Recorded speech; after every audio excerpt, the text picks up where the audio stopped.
Welcome to the Obesity Medicine Podcast with your host, Dr. Matea Rentia, board certified in internal medicine and obesity medicine. Here, we talk about a path to metabolic health, and we have real conversations about chronic weight management and living a full life. Just a reminder, I am a physician, but I'm not your physician. So everything that's on this podcast is for informational purposes, but please go talk to your doctor about what's right for you. There is no medical advice being given on this podcast. Welcome, my friends.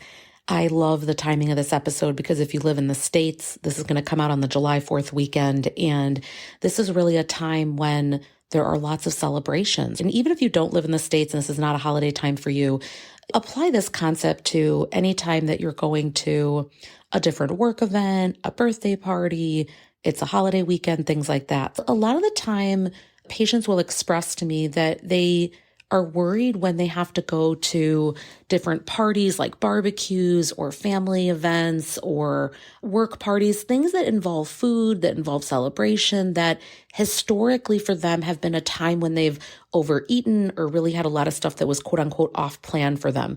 And one thing I want to remind you is that behavior is a language. And so a lot of the time, before you started to work on all this stuff, you were in certain patterns, you were in certain ruts.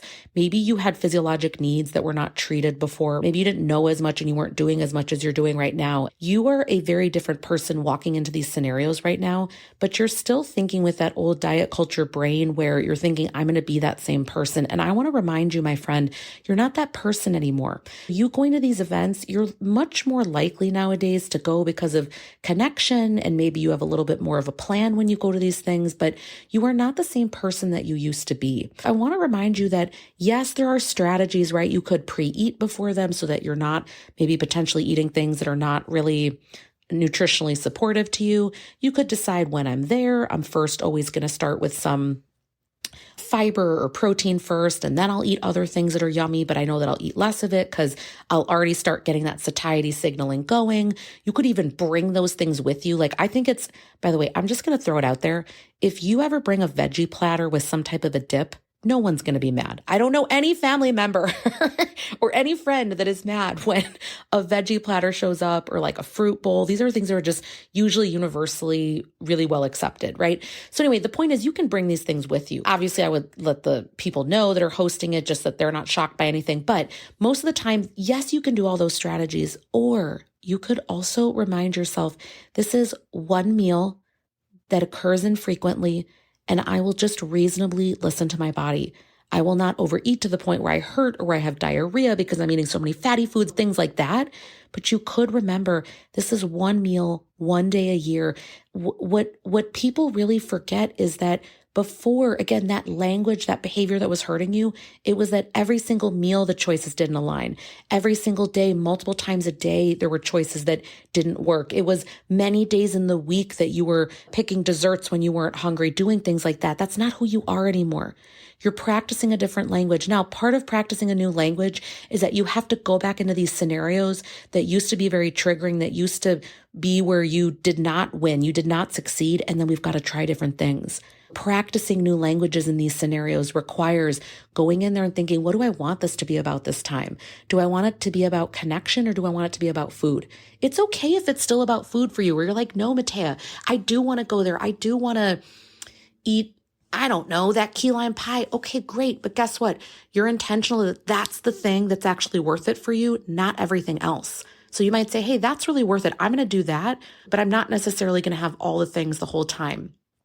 The other thing that you get to practice is being in those scenarios and realizing, it wasn't all about the food. I spoke to people much more now, or I made this great decision. I made that great decision.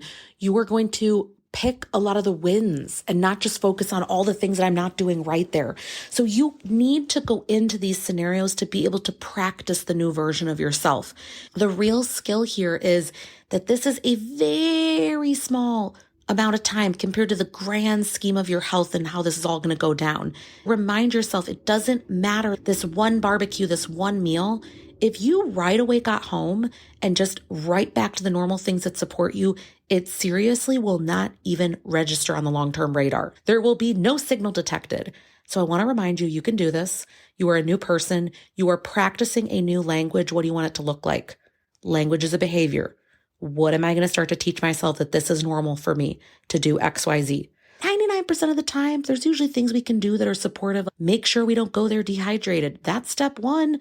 You being underhydrated is already going to guarantee that you overeat. So, hey, let's hydrate beforehand. Let's make sure we don't go there entirely ravenous, that we're right away picking things that don't support us. There are so many things that you can do. But number one, you're not in diet culture anymore. You are a different person. You're practicing a new language. All right. I hope that you all have an amazing weekend, and we will talk next week. That marks the end of today's episode. But if you're newer to the podcast, I want to tell you about something that we have, and it's a free podcast roadmap. So this is perfect for any of you that are listening where you want to be directed to very specific episodes. So let's say that you are just starting out and you want to know, what should I do right when I start on the medications? Or you're experiencing certain side effects on the GLP-1s, or you want to know what to do if you're in a plateau, or if emotional eating is taking over, or if hunger levels are high. So we have many different categories of episodes that we've talked about, because there's a lot at this point.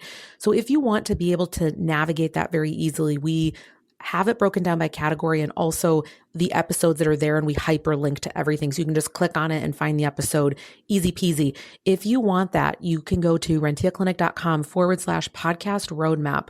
We'll have it linked right here underneath the show notes where you're listening.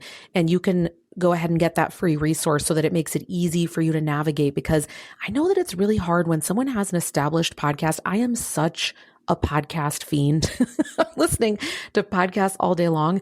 And when I find one that I love, but there's a lot that are out there, I am so lost. So I hope that you enjoy this free podcast roadmap. Again, the link to get to that is going to be rentiaclinic.com/podcast roadmap. I hope this is helpful, and let me know if you have any questions.